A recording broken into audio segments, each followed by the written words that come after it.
We may live over 5,000 miles from Lincoln Financial Field, but what we lack in proximity, we make up for in film study. And each and every week, we'll be bringing you in depth film breakdowns from across the pond and the Sooner State.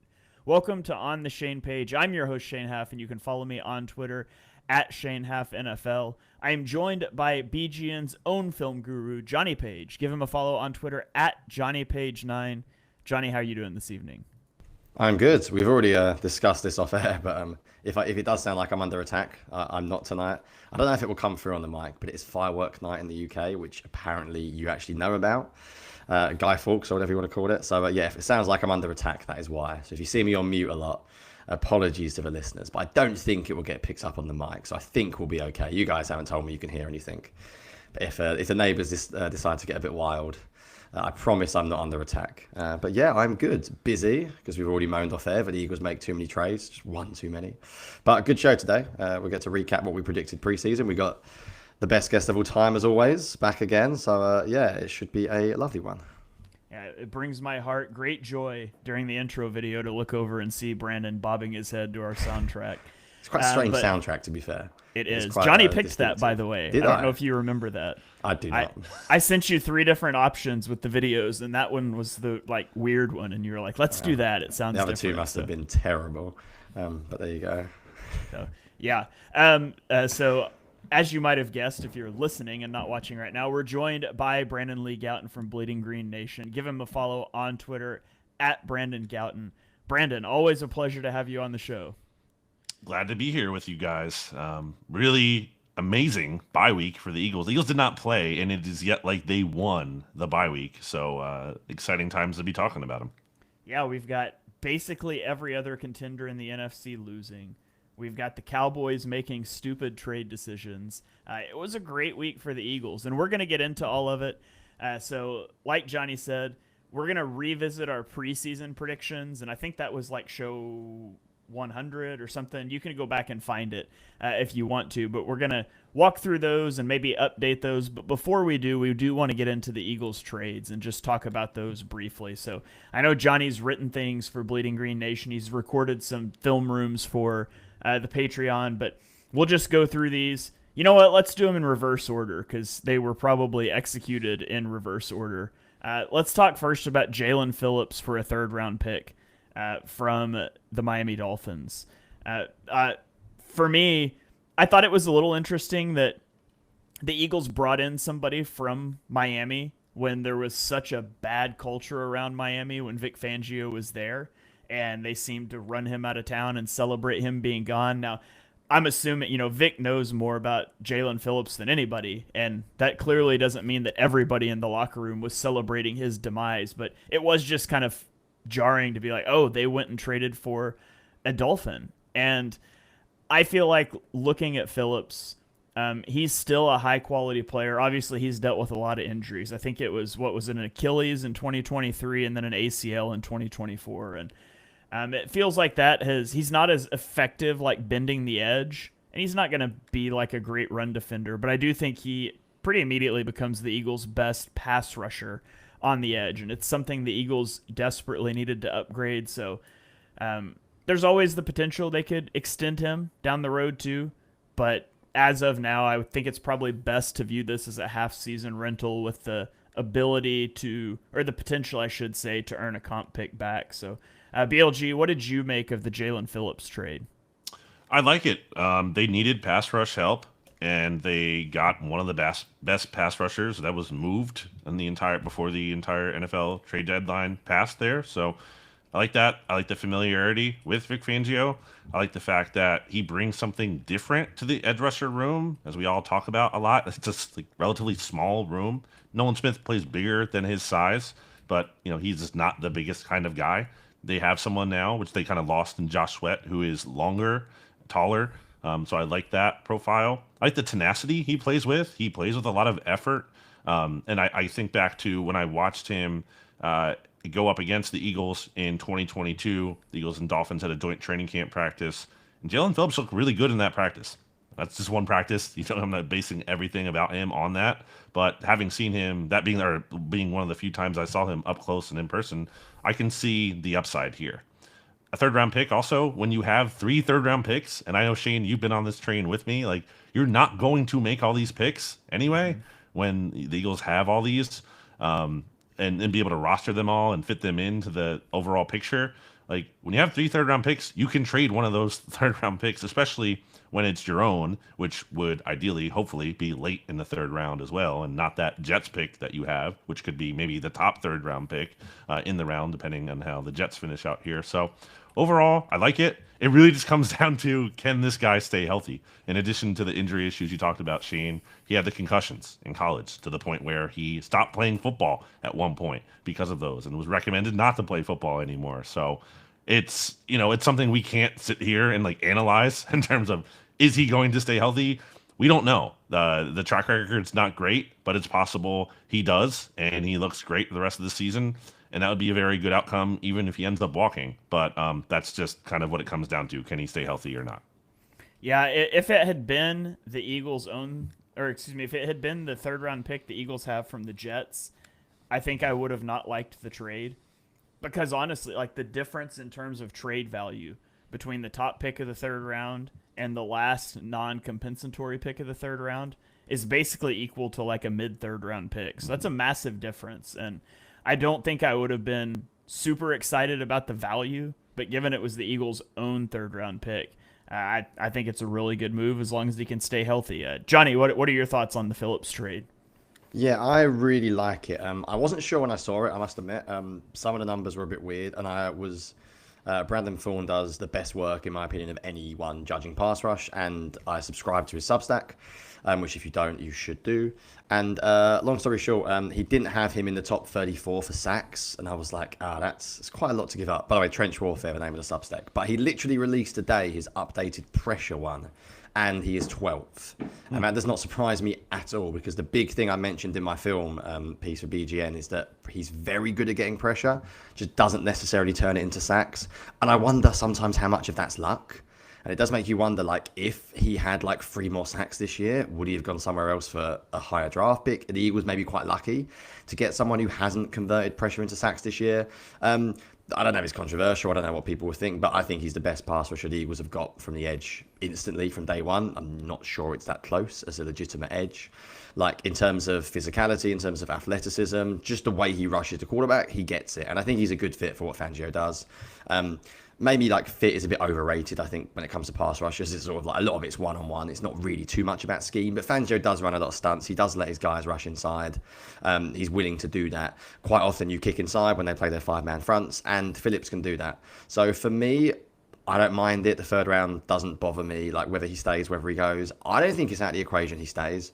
It's funny, the reasons you mentioned about the issues with injury history and stuff, the medical gamble, that might work in the Eagles' favour. Sometimes those medical gambles are worth it. Like everyone said, Josh Sweat, medical gamble. He's playing really well. He's been excellent for the Arizona Cardinals this year, and I wonder how much the Eagles possibly couldn't have afforded him. But sometimes those injury risks can sort of go either way. I wouldn't be opposed if he plays well to keeping him. So that's the trade I like the most. I've always been of the opinion the Eagles need another pass rusher. I don't think it's good enough this year. I think the Giants game was really poor. Yes, Nolan Smith coming back is great. Nolan Smith is not an exceptionally good one-on-one pass rusher. Brandon Graham, we will see what role he plays. Could he be more of a locker room, 10 to 12 snaps a game? We'll find out. I wouldn't have minded one on the interior, but I sort of get it. If you hope Jalen Carter gets back to form after the week off, you've still got a Jomo who's playing really well, and Davis, who can play a lot of snaps this year. So arguably, edge was the bigger need in terms of a pass rusher, because Jomo's been their most productive pass rusher this year. So yeah, I'm a big fan of it. I think I made that pretty clear in the BGN article. I find it hard to believe he won't be good. I think the question is just sort of how much he plays and how good can he be. Speaking of Brandon Thorne, by the way, did you see that he ranked offensive line units through the first half of the season, and the Eagles were number 1? Yeah, I don't know how much I feel about that in terms of an Eagles step. I think even he admitted it. I think when he does it, he almost ranks it by like players. So I think in his mind, he's assuming Landon Dickerson is fully healthy. So, and if you assume he is healthy and you have all your 5 starters, I can see why he puts them number 1, like individually. And I also think offensive line is quite poor around the league as well. So if we looked at other teams, we'd probably not be too surprised. But So it's a bit of a assuming, projection on his part I would over assume the rest so. of the season. I would assume so. I Okay. would assume he is ranking it based on like name brands as well. And if you see Landon Dickerson start there, of course, you could sort of understand why.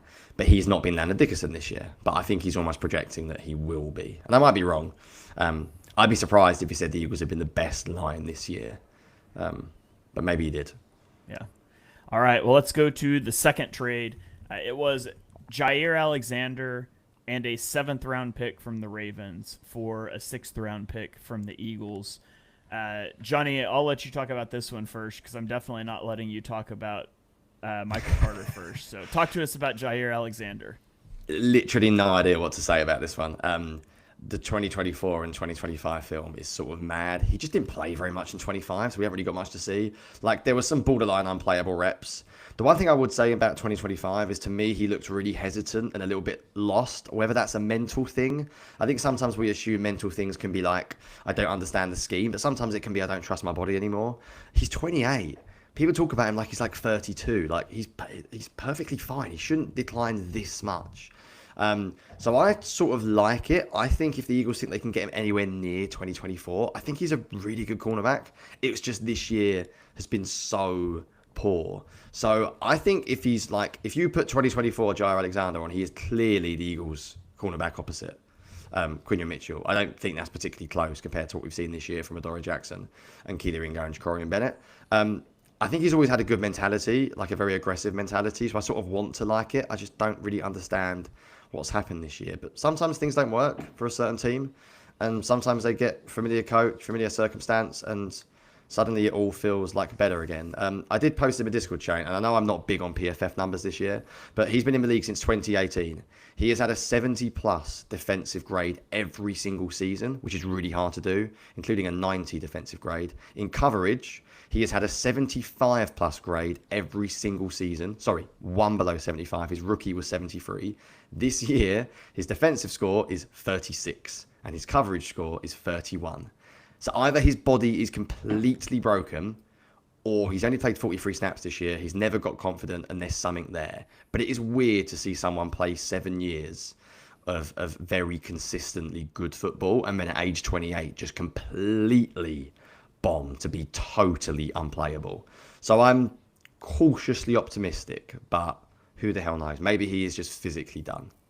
Yeah, I'm not willing to say a player is bad based off of 43 snaps when we've got 7 years of data saying he was really good. Now, I will say he's been bad this year, and if 2025 Alexander is what you're getting, he's not going to play. He's not going to beat out Ringo or Adoree Jackson, but the Eagles are betting, and not much, by the way, a 6th-round pick for a 7th-round pick. So the Eagles are betting virtually nothing that he's going to bounce back with a change of scenery, whether that means schematically changing, just a change of scenery, a change of coaching, what he's asked to do. So, I mean, honestly, anytime, even if they didn't get a pick back, anytime you want to throw a 5th, 6th, or 7th-round pick for a vet, I'm honestly just going to say do it if you think there's a chance they can help you. I don't care about 6th and 7th-round picks, so I am totally fine with this one, and hopefully he ends up giving you something. BLG, what are your thoughts on that one? Yeah, I thought Bill Barnwell had an interesting framing on this trade, and he talked about how, Alexander has been healthy enough to play this year, but he might not be healthy enough to play well. And it could be a circumstance where, he's coming off of this injury, where he had the surgery late last year. And I think, giving him more time, if the Eagles can kind of just put him on the back burner and allow him to maybe get more fully healthy. Maybe he's a different player than he was early in the season in September than he is in, let's say, late December or even January, if they have to pivot to him at that point. They're not acquiring Alexander to be like the solution at CB2, clearly. I think they're acquiring him to be part of a group that they're basically trying to throw at the wall and see if something can stick from that group. And if they have to pivot to him eventually, and maybe it works out, maybe it doesn't, because, you got him for so low of a cost for a reason. The fact that the Ravens, who are obviously a very generally smart team, are giving up on him isn't the best sign. I will say maybe that defensive coordinator doesn't know what he's doing. I think that's possible. And the fact that, at least I certainly feel better about the Eagles defensive coordinator, and he might know a lot more about what he's doing, as might Christian Parker, who Alexander previously worked with in Green Bay. And I was reading through that Athletic article, it's actually about Christian Parker's time in Denver and working with Justin Simmons, but there's a nugget in there about how he used to work with Alexander and scouting all the wide receiver matchups that they would face going into a game and how they work together. So it's worth a shot. It's a flyer. It is more likely to not work out than it is likely to work out. But there was no point of just sitting on your hands, considering we all know cornerback 2 is a weakness for this team. And the fact that they have another option there, or just depth, if they have even more injuries there, they need someone to play. And I think it's at least worth taking a look at him. If he stinks, you can bench him, you can cut him, you can move on. It's fine. Why not just get a look at him? Yeah. And then another move that's similar, the Eagles traded John Mechie and a 6th-round pick for Michael Carter and a 7th-round pick from the Jets. By far the biggest trade the Jets made in the lead up to the trade deadline. But BLG, what did you think about the Michael Carter trade? Yeah, I mean, my head first went to, are they going to move Cooper DeJean to the outside? And I don't think the Eagles want to do that. Vic Fangio very much, Johnny shaking his head no, and neither do I. I do think that has to be on the table at some point in time. I think it's the last resort, but if you get to that last resort, then you have to do it. I don't think they want to do it, but I think kind of grouping this in with the Alexander acquisition as well, I think they're just trying to have different options that they can go with and see what works and try things out. And that's not an ideal place to be, but it's better than just continuing to go out there and knowing that what you have just might not be good enough. So it's just about having options to me. I thought it was interesting that Howie Roseman mentioned that Carter can play safety, and kind of underrated development here that Marcus Epps was placed on injured reserve. So the Eagles really only have 3 safeties, right, between Blankenship and Makuba and Sidney Brown, who Vic Fangio clearly hasn't really wanted to play, and Makuba has been uneven, very much so. So I wonder if he factors in a little bit more at safety than we expect. Howie also basically compared him to Avonte Maddox, which we saw Maddox playing some safety last year. So I think ideally it's a depth move, but if there's a situation where CB2 on the outside is just such a disaster and they can't find an answer there, and maybe Carter looks good in the slot, and then you can put DeJean on the outside. Again, I think that's far from perfect, but I think it's at least more of an option than it would have been before, because you had literally no one who could play in the slot that you would feel comfortable putting there. I always think it's interesting when they're like, oh, and he can play safety too. And I'm like, really?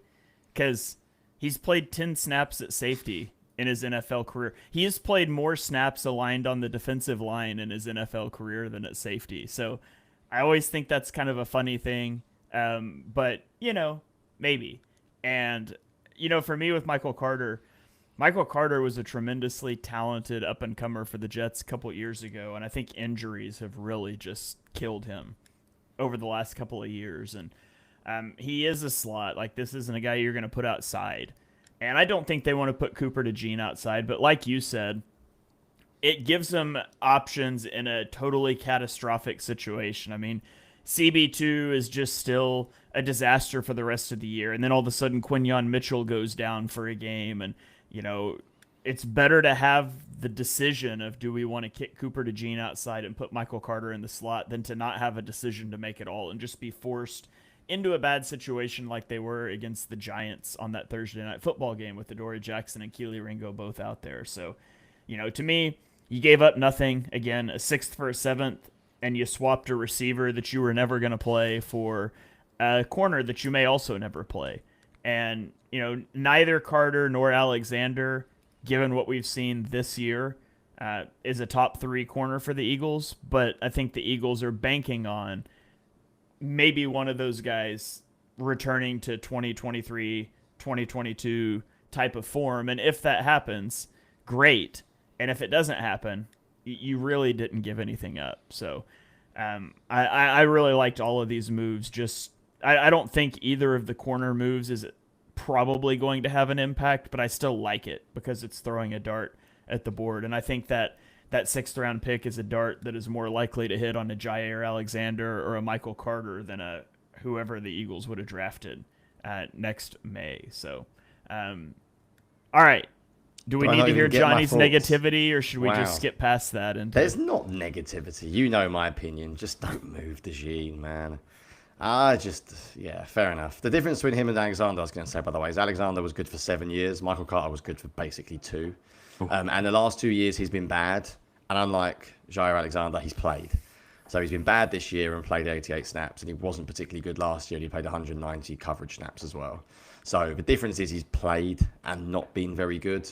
I struggle to see like where he'd like, I don't know, could you not play Mac McWilliams in the slot and trial that rather than give up a pick if you had to? Maybe he's better than that, and we'll see. I just didn't particularly see there was much there unless you go back to 2023. People can call me a hypocrite because I just said Joe Alexander's bad this year, but at least he's been good for like consistency a long period of time, whereas Carter hasn't. The other thing about Carter is that quote from Howie is bizarre, like you said, Shane. I'd love to know where they saw that. Are they going back to college film? he only played 75 snaps at safety over his college career. There you go. Are they just looking at like a profile of him in terms of how he fits? I don't know. With Eagles 5'11"? safeties coach, I should mention Joe Casper, Yeah. I believe, in college. So they did. He is playing Right. for the same position coach. I don't. When I hear someone come out and say we traded for him and he can play safety, that doesn't scream to me he's the starting nickel. Cooper DeJean's moving outside. Sure. That screams to me this is an option that maybe you play a certain game, a certain week, and you decide that we need DeJean outside more this game. I don't know. You play the Bengals and Chase and Higgins lining up outside all the time, and you think, right, we got to do something to help this out. Maybe that's it, but yeah, it's a little bit of a weird one. I'd like to know how these moves work in isolation. Like, I'd love to know whether they thought they could get Alexander when they got Carter. Would they have made the Carter trade if Alexander trade was done first? I'd be interested to know how it went down. Yeah. You mentioned playing the Bengals. Fortunately, that's not going to be on the radar in the Very future true. for the Eagles because it'd be a shame, the though. Bengals defense just gives up 500 yards and 40 points every week, and they can't win a football Yeah. game. So, Yeah, that's very true. all right. Well, let's pivot over to our. Well, do we want to make fun of the Cowboys trade, or should we just get into the Eagles? What do you actually predictions? think about it? I sort of find like in isolation it's an okay trade, but like the fact they got rid of Parsons to do it is the bit that I find hilarious. And I also just don't think they're going anywhere this year, so it seems like a huge amount of resources to give up. So yeah, that was my Cowboys take, I guess. I think, like, so where I'm at with the whole thing is step one is they shouldn't have ever traded Micah Parsons. They didn't get enough for him. We can set that part aside. If you look at in isolation, the Quinnen Williams trade, I think it could be fine if Dallas was a good football team. But they're not. They're 3-5-1 with virtually no chance to make the playoffs this year. And so then it becomes the fact that you traded major draft capital. I thought they overpaid a first and a second for a 27-year-old defensive tackle who's dropped off as a pass rusher each of the last 3 seasons. Now, he is a really good run stopper, and for some reason, Jerry Jones thinks that's the only thing wrong with their defense, and you can fix it here. Just like to me, and of course, they haven't drafted well in recent years, but I'd rather take those. If we're punting this season, which I think you're punting this season, maybe don't sink a first and a second round pick into a defensive tackle that'll be 28 next year. Instead, sink it into the draft. That's what I would have done. Not to mention the fact that like their cap hit for Quinnen Williams over the next 2 years is more than Parsons' cap hit against the Packers. So they're paying Williams more than they would have paid Parsons. So I know like Cowboys fans are on the Micah was never that good train, and Quinnen Williams is the best defensive tackle in the NFL now, and I just don't think either of those things are true. He is a phenomenal run stopper.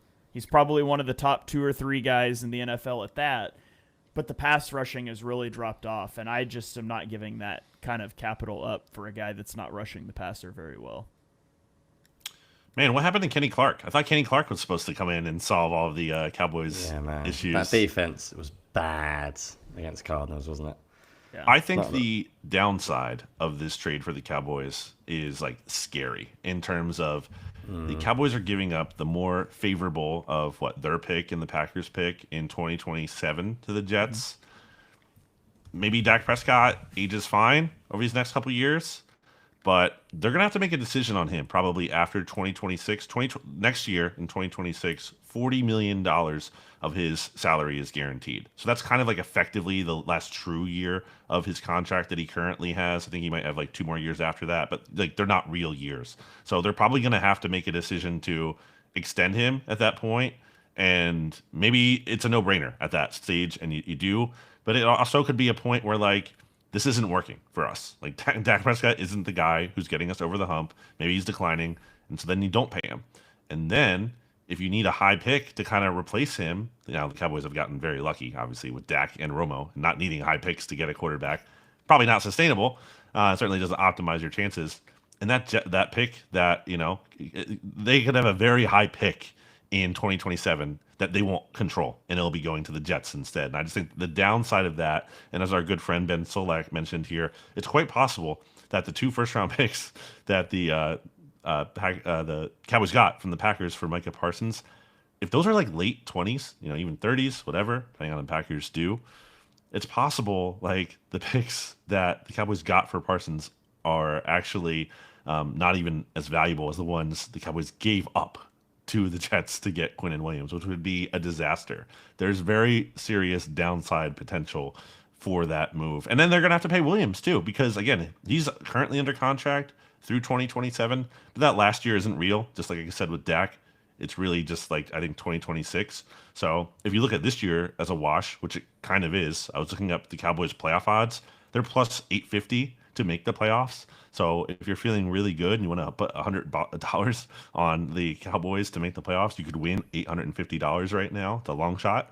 So this year's kind of a wash. And then next year, okay, we'll see. But at that point, you're going to have to decide whether to extend him or not. And they don't have a history of paying people, which is how we got here in the first place with Micah Parsons. So I just think it has a lot of downside. Yeah, that plus 850, the implied odds is like 10% chance that they would make the playoffs this year. So, I did not like this trade for the Cowboys.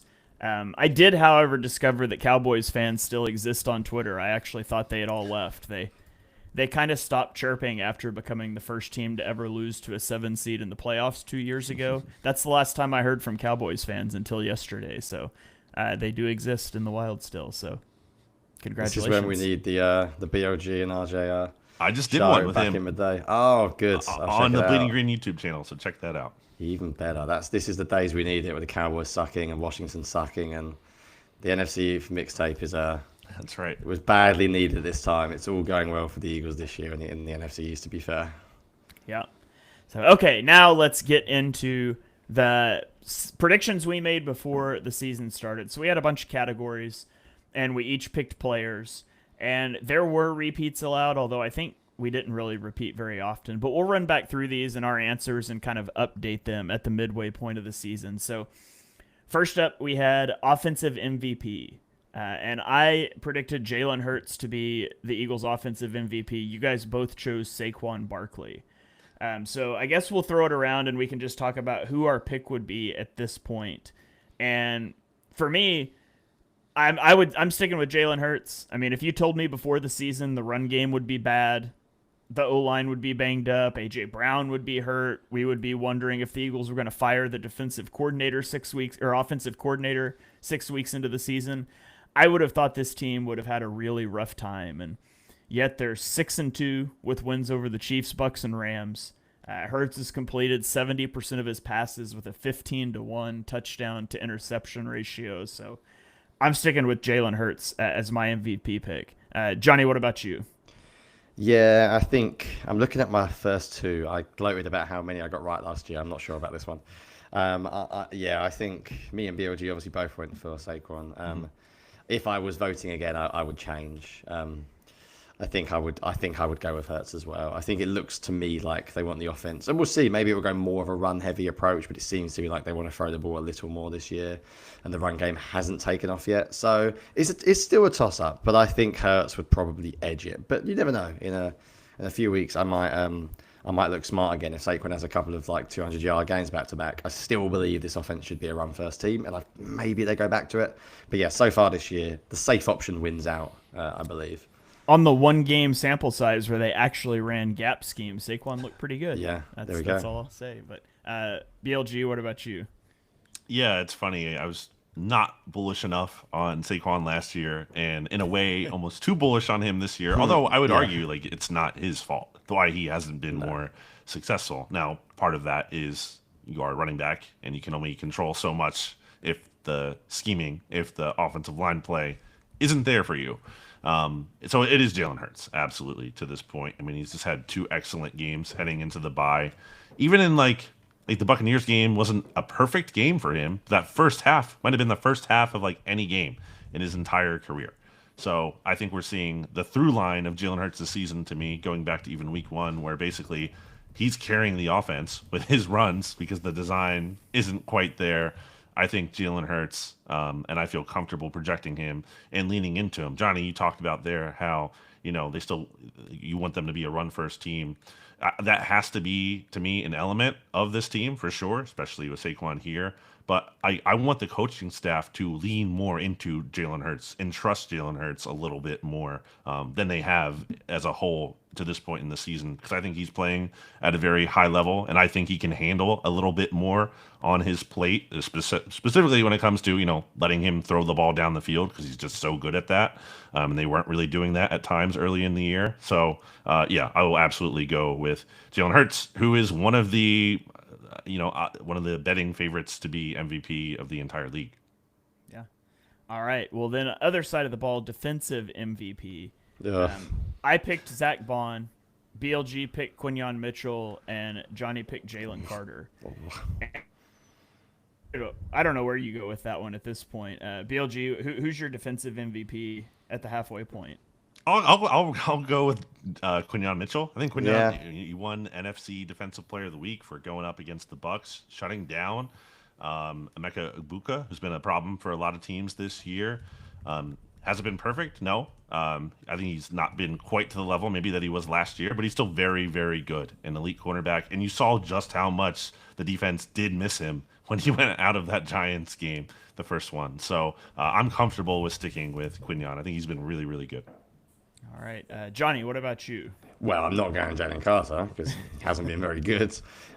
So, do you know what? It's a really tough one, actually. I might just stay on brand, Shane, and go Cooper DeJean. Yeah. I think Zach Ball in the first month was like unbelievable. Like, what am I watching? Like, best linebacker in the league, best linebacker I've seen in years. And then I think he slowed down just a little bit. He's still been very, very good. Don't get me wrong. If you asked me a month ago, I might have said Zach Ball, but I think Cooper DeJean might have actually overtaken him. And with Nakobe Dean and Jahar Campbell back, is there an argument that the worst player the Eagles could possibly lose right now would be Cooper DeJean? I think you could make that case. I think you could argue that DeJean is the most important player on the defensive side of the ball. So I'll go Cooper DeJean. If you're going to say the worst player they could lose, I think we saw what happened when they lost Quinyon Mitchell, and they still had Cooper DeJean on that Thursday night game. Yeah. But I don't know. They got Jair Alexander now, though, Shane, so it's fine. We're all good. fair. Yeah, but they also have Michael Carter. Yeah. I mean, I think I'm just going to stick with Bond. I mean, he had a really rough game against the Giants in that first game, but it wasn't just him. The whole defense, whatever was going on in that game, was just weird. But I think he's been really good outside of that, and I think he's playing a bit of a different role this year. They're using him to rush more. He's 5th on the team in pressures and 2nd in sacks right now, despite the fact he's only rushed 42 times. He leads the team in tackles, in defensive stops. He's 2nd in pass breakups. So I think I'm going to go with Zach Bond still. Although I do think if the Eagles, like if you had to lose like one of those 3 guys, I think I would say Bond is the guy you would rather lose because you've got 2 linebackers you could plug in. But that's more of a scarcity thing. So I think I'll stick with Bond, but I think you could make a good argument, honestly, for any of those 3. So yeah, we should do after, by the way. We should tweet out and get the people to vote. Yeah. Who has the best picks overall for all of them? Yeah. Let me hop on that, mister. I won't click 3 buttons to edit a video. Yeah, all right, sounds good.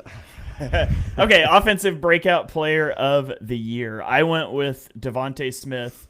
I almost went with Ben Van Sumeren, and thankfully I didn't do that. I went Devontae Smith. BLG went Dallas Goedert, and Jonny went Tyler Steen. So, Jonny, at the midway point of the season, God. where are you going with that now?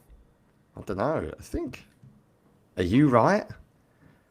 I think you might be right. I don't hate Tyler Steen. As far as an offensive lineman can break out, I think he's played well. I think there's an argument he's been the Eagles' best offensive lineman some weeks, believe it or not, especially interior offensive line, I should say. Pass protection's been good. Run protection's been so-so, but the whole team seems to struggle to run. So I don't hate my answer. I might change it to yours because there's not much else, but I'm splitting hairs, to be honest. I don't really see a great other answer. No one to me has leaped off the page. Yeah, this one was always a tough one because it was a great offense that returned 10 of 11 starters. So Yeah. you have to quibble about what breakout means. And I would stick with Devontae Smith. He's on pace for a career high in yards at 1250. But you could make the same argument with Dallas Goedert being the career high for him in touchdowns in a season. It feels like mostly touchdown production, though. Like they've kind of forced it to him in the red zone more so than just like down in, down out dominance. But I'm fine with either of those answers, but I'm just going to stick with Devontae. What about you, BLG? Yeah, I think Devontae is like the correct answer, and I think you're even seeing him kind of with given the AJ Brown weirdness we have going on, like almost. I think people are like perceiving him even to be more of like the Eagles' top receiver, not only now but also maybe moving forward over the long term. But I do think Goddard. I will defend my pick and say that the red zone stuff is nice. He's averaging his lowest yards per reception of his career, which isn't great. He's not like helping him a ton, I guess, between the 20s. But the fact that he has been so good in the red zone, and some of that is just the scheming. And for as much as we can complain about Kevin Patullo this year, they have absolutely been nails in that area, which in fairness is kind of typically like red zone performance isn't always indicative of skill as much as there is a lot of luck in there as well. But there is something to be said for him having 7 touchdowns this year when he had just that same many or 8 in the past 3 years or so combined. So, and could easily have a bunch more in the second half. So the fact that he has been effective there, I mean, it's not always like the most like, oh my gosh, he's just totally unstoppable, but he's producing there. So I'll say that Shane's answer is correct, but I don't hate my answer. Yeah. Okay, and then same question on the defensive side of the ball, defensive breakout player of the year. I went with Nolan Smith. BLG picked Moro Ojomo, and Jonny picked Jalix Hunt. I don't even really know who to say. Like, I want to say I want to say Jahad Campbell, who was really good over the first half of the season. That but doesn't count. I'm not sure that his. Why does that not count? You can't pick a rookie as breakout, really, can Sure you? you can. Sure Maybe. you can. But I'm not sure that his snap count's not going to start eroding. I mean, Right. we saw the weird I hope stuff not. before the bye week. I'm going to hate it if it happens, but Yeah. so I would probably lean towards Campbell. I guess you could maybe say Ojomo, but the Eagles' pass rush hasn't been particularly good. I don't really know, honestly, where to go with that one. What do you think, BLG? Leads the Eagles in sacks. Of course I'm taking my pick here. Yeah, he's never had a sack before this year, did he? Was his first year with a... In the regular season, yes, correct. In the Yeah, he regular had some of season, the playoffs and now last he's year. got 4. Yeah. I I think mean, he's the pick. That's, He's been really good past few yeah, weeks. absolutely. Not perfect, but I mean that's didn't a really play well yes, very first few good weeks. production. Yes. I think it's funny how people's narrative can change. Like, I think because he didn't play very well the first couple of weeks, I think everyone's just assumed he's been bad. Right. Some people like watch the first week and go, "Oh, he's bad. What are we doing?" He's played a hell of a lot of snaps, by the way, Shane, as well. That's the thing. Yeah. He's played nearly as many as he did the whole of last year, and I think he's played better. Yeah. So his snap count is really good. You could make a case for Jordan Davis at the start of the year as well. Sure. But again, a bit like Bourne, I think he's sort of slowed down. I think DeJean and Quignon were too good last year. Which has sort of been the problem with Davis over his whole Yeah. time in Philadelphia, is starting Yep. strong and tailing off. Yeah. So I think Ojomo is probably the best bet. I'm looking at the list, and I will say the one thing I'm good at is predicting who's not going to be very good, because my next 2 answers I'm quite happy with. So there you go. All right, let's go. Biggest disappointment on offense. I said Saquon. BLG said Landon Dickerson. Jonny said Will Shipley, which we both argued with because we did not. We disagreed that you could say running back People 3 was going to be. said he was going to be running back disappointment, 2. but- Everyone loves Will Shipley. What are you on about? PFF The Sam Eagles tweeted he was were the new using him Christian as running McCaffrey back when we too. drafted him. Everyone loves Will Shipley, except Yeah, me, my biggest apparently. disappointment at the midway point is Kyle McCord, so I'm just going to leave that Very there. funny. but, Yeah, very funny. Will Shipley has genuinely played less than he did last year, and this is a guy when they came out, he was like, he can catch the ball. He's had 2 catches this year. Like, he's just not. I know he's been injured, I know, but he's replaced now. I feel like he's done. Yeah, not to say I'm happy about being right, but I just never liked that pick when there was better options. 4th round pick for a running back, man. It's a bad pick. There's a lot of good late round backs that do stuff all the time. Yeah, that was one I'd like to say I feel like I got right when they drafted him. So to be clear, you're sticking with running back 3 as your biggest disappointment. Because I think most people project him to be running back. I'm going to bring up preseason predictions for the Eagles, like fantasy guys. He was definitely ranking above AJ Dillon. There was talk AJ Dillon wouldn't even make the roster. So I think I feel like I'm going to stick with it, whether you like it or not. All right. I'm BLG, looking at some fantasy projections now and seeing what people actually said about What him. practice squad player would you like to pick for your biggest disappointment? That's a good one. I don't know. Who was my actual one? Was Landon Dickerson? You said. Yeah. Which is, if you predicted he was going to get hurt, so I need to go back and find out why you predicted him. Yeah, I guess we might have done that episode after he had gotten banged up. Yes. It might have been. Yeah. You might. It's a good answer. It's a good answer. I think he's been coming on lately, and it seems like that game off when he missed the game against both the Giants and the Vikings, or at least one of those. I think he missed both. Yeah. Oh, I think that time off has helped him. Maybe the bye week will help him, but certainly early in the season, and hard to, again, not totally, I think probably said at the time, not like his fault in terms of, I don't think like he slipped off in terms of not wanting to be great or anything, as much as he's just had to feel the effects of these, the injuries he has been dealing with back to training camp. And certainly that was a concern about him coming into the NFL. He's been much healthier, I think, than any of us would have expected him to be, considering the issues he had in college. I will use Dickerson as a point here to kind of talk about how I don't regret being so bullish on Saquon, because I think he's looked great this year when like he's had chances. He doesn't look like a player who's fallen off to me at all. And you'll even see that in games where he's not having success in the box score, but like he's getting contacted a couple yards in the backfield and he still rips off like a 4-yard run. Like a lot of other running backs aren't turning that into a positive gain. I do regret not weighing and considering how much of last year's toll would take on the offensive line, because I think it's impacted them more than it has Saquon. I think that massive rushing workload just really, like Jordan Mailata talked about this early in the season. He said he didn't feel like himself like he does normally after every other season of his career until much later into the offseason.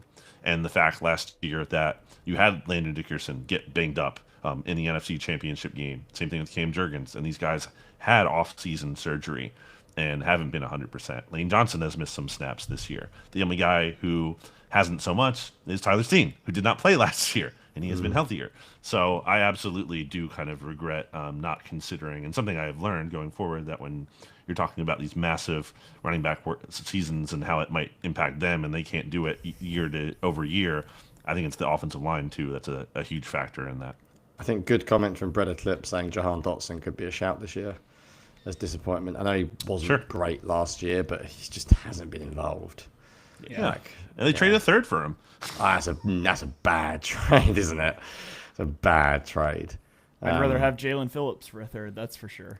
That's right. Yeah, Yeah, it was Landon Dickerson did not miss the Vikings game because Cam Jurgens missed the Vikings game and Toth moved to center. But he left the Broncos game after 12 snaps and then missed that first Giants game is what it was. I put down Saquon as my answer with the caveat that like he's awesome and it hasn't had anything to do with him. But when you just look at statistical production, like I think people expected Saquon to have a big year. I think Saquon went top 5 in a lot of fantasy drafts to a lot of people that are probably upset with that decision. And so, like, I mean, I don't think it's him, but his output's been disappointing. And so I guess that's a roundabout way of just kind of saying the entire offensive line, I suppose. But defensive biggest disappointment. I said it was going to be. Actually, I wrote down 2 answers, and I was going to decide on the air, and I don't know which one I used. So That's convenient. my two answers were Moro Ojimo, and I said people would expect him to be Milton Williams, and he wouldn't be, or Jordan Davis. I said despite losing the weight and the talk of being an every down player, he'll be snap limited and lose effectiveness as the season wears on. So I don't remember which of those guys I said, but BLG said Sidney Brown. Jonny said Andrew Makuba. Wow, I crushed this. Yeah. I don't know where I would go. I wouldn't go with Ojimo or Davis. That's because it's wrong. So, I would probably say, it's tough for me to say between like CB2 or just like the pass rush in general. I think Ringo would be a shout. I think Ringo would be a shout.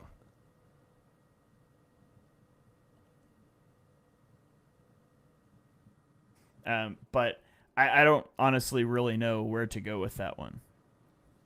Yeah, I feel like I've got a decent one. I'll be honest. I feel like Makuba's a pretty reasonable shout. I know he's a rookie, and I think I even said that. I think based on what people were expecting him to be, the obvious one was like, he's definitely going to be better than Chautigana Johnson because he annoyed people, but he hasn't played particularly well, and he's made major errors as well. So you're telling me that a rookie can be the biggest disappointment, but a rookie can't be the breakout player? Yes. Okay, just making you sure. were just trying to defend that Ajobo was the most disappointing when he's had 4 sacks and never had a career regular season sack a second ago. So I didn't say he was. No, I didn't. You say sort that. of tried to sell it. You was like you were considering it. You said he's not going to be Milton Williams. Well, that's all right. He's not. I mean, yeah, great. Yeah. Well, of course he's not, because Milton Williams is really good. That's not disappointment. That's just you putting a full sense of what he could be. So he's not going to be Aaron Donald. Told you. Nailed it. But yeah, I think I would stick with Ringo because I really expected him to snatch that CB2 job. Yeah. I mean, you've seen all the moves the Eagles have made at corner, so I'll pivot mine to Keely Ringo. Jonny can hate on a rookie. BLG, where are you going with yours? I forget when. You don't know when we recorded this originally? I could find out, but because I don't remember for sure. I think part of why we didn't say Ringo at the time is because it may have already been kind of apparent. Like that would be like it wouldn't even be disappointing at that point because the expectations had dropped so low that like it's just low hanging fruit to pick him.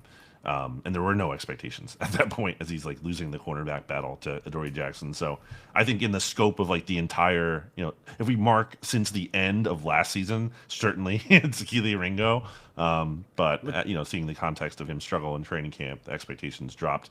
September 2nd. Okay. Oh yeah. Okay. Yeah. So yes, at that point it was very clear that Ringo had been demoted entirely out of the cornerback competition. So he couldn't even disappoint because he was in no position to disappoint. He had already disappointed. So, yeah, I don't think it could be him from that framing. I guess Nolan Smith from the standpoint of, like, I don't know how much of it's fault. Like, the injury, is a big factor. But I think ultimately, just, like, in terms of what the Eagles need from him, and he can still have a great second half of the season and redeem himself. But to this point, I mean, like, they've needed more out of their pass rush, and they had to trade for someone in part because of his lack of availability. So I think, and I love Nolan Smith to be clear, and I think he could have a big second half of the season, but I would throw him in there as well. All right. Brett Eclipse is chiming in about Jalen Carter, which I think is a valid answer too. Oh, I think God, yeah. I totally forgot Carter. He would absolutely be my answer right now. I don't know why. I was too busy saying how great my answer was than actually thinking about others. Carter. Too busy tearing down a rookie. Carter would be my answer. Yeah. And he also mentioned Jalix Hunt relative to expectations of where he left off. See, I think that's where we've got fake expectations of him. That's our fault as fans. It's actually Jordan Maila's fault. He shouldn't have said so many good things about him. I'm blaming Mailata. He says Eric so much always nonsense. says, don't listen to Jordan Mailata. Nothing he says is real. No, it's not. It's really not. Okay. And then record predictions, we all predicted the Eagles to be 12-5. We sit at 6-2 right now. Jonny, I'll let you go first since you love See, I record haven't predictions. brought up the Eagles' schedule. I can go first if you want. You So go first. Let me Okay. have a look.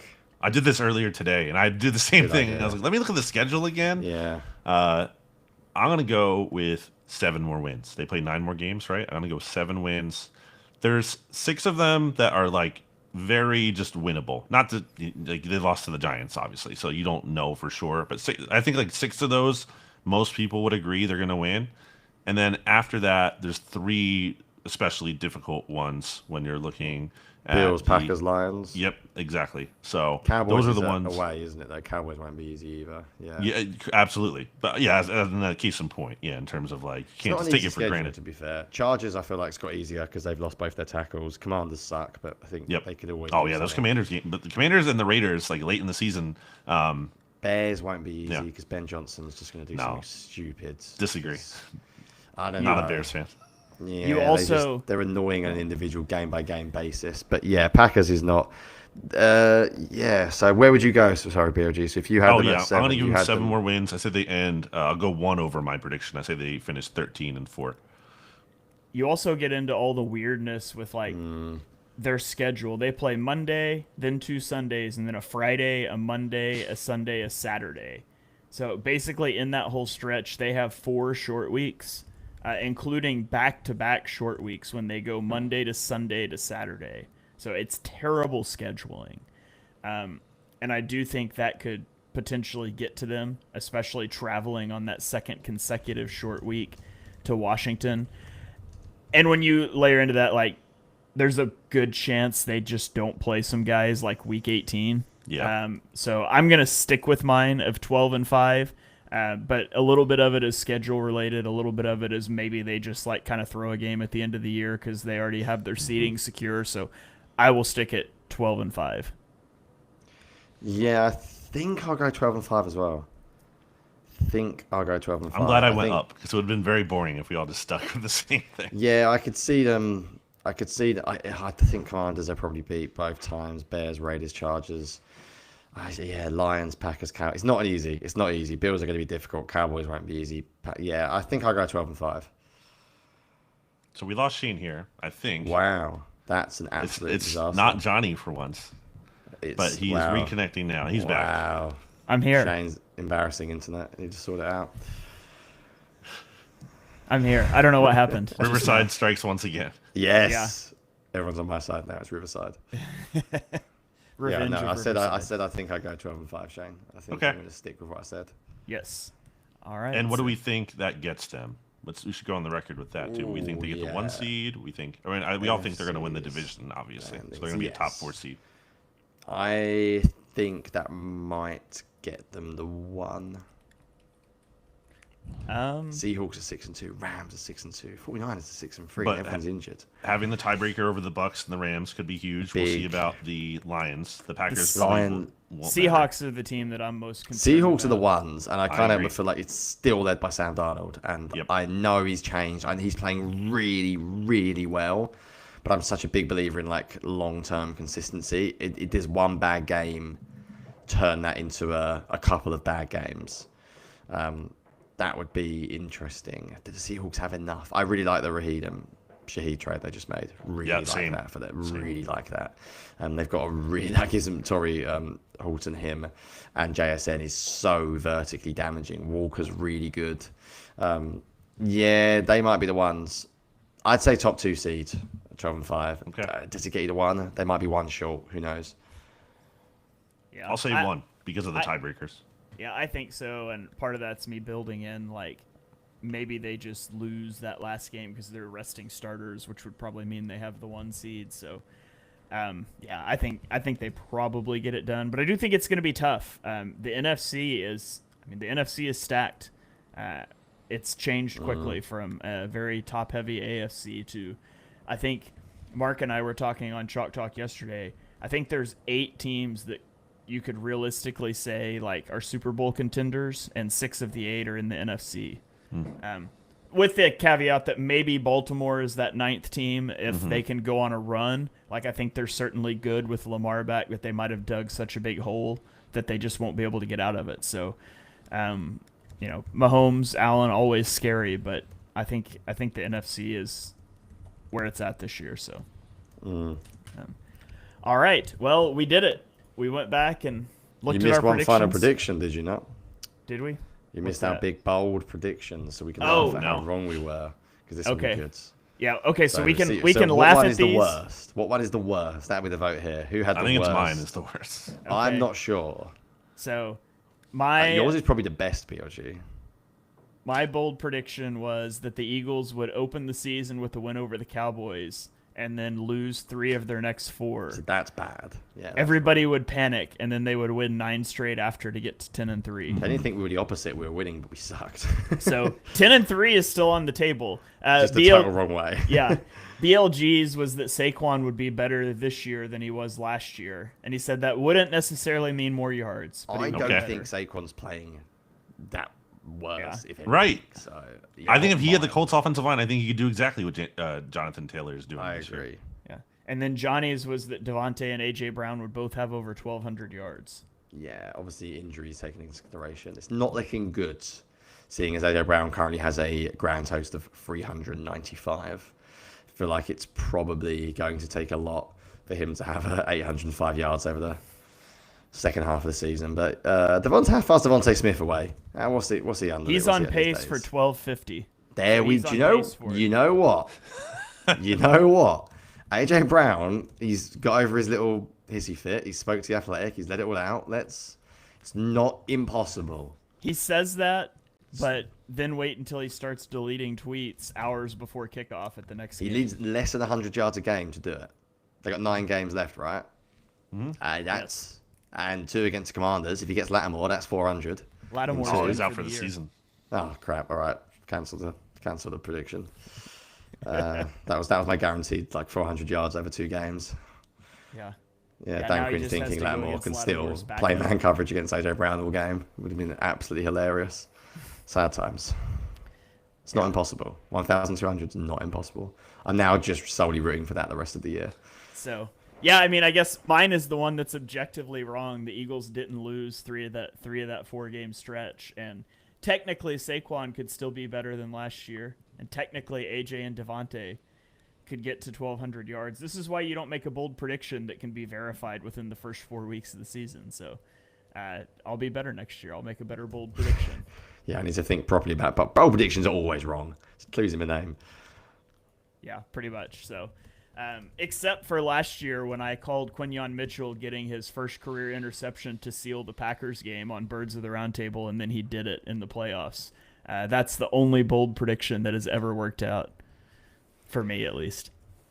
Yeah, I don't ever got a bold prediction right. Yeah. So, all right. Well, I think that is going to about do it. Thank you guys for tuning in to the show, and thank you, BLG, for joining us. Always a pleasure to have you on. You got any final thoughts you want to throw out there? Any written work you want to plug? The floor is yours. Check out Johnny's written work at bleedinggreennation.com, where we have articles nonstop. If you're somehow not familiar, bleedinggreennation.com. Also, a pro tip here: sign up for an account. It's free. Doesn't cost you anything. Barely takes any time at all. You automatically see fewer ads than you would if you were not logged into the site. So just sign into the site, comment, like contribute if you want. I would love it. See that you're more than welcome. But even if that's too much for you, you don't want to do that. You don't have to do anything. You can just sign in, make your account, and then boom, you see fewer ads. So it's like a no-brainer. All right. Good stuff there. Johnny, any final thoughts? Anything you want to plug? No, I feel like BLG already plugged me, so it's wonderful. Yeah, I've been grinding in the film room, so I've got free scouting reports up. So if you want to know about the free signings, go and take a read, please. All right. Well, that is going to do it for this episode of On the Shane Page. Johnny and I will be back next week with a film breakdown of an Eagles' hopeful victory over the Packers.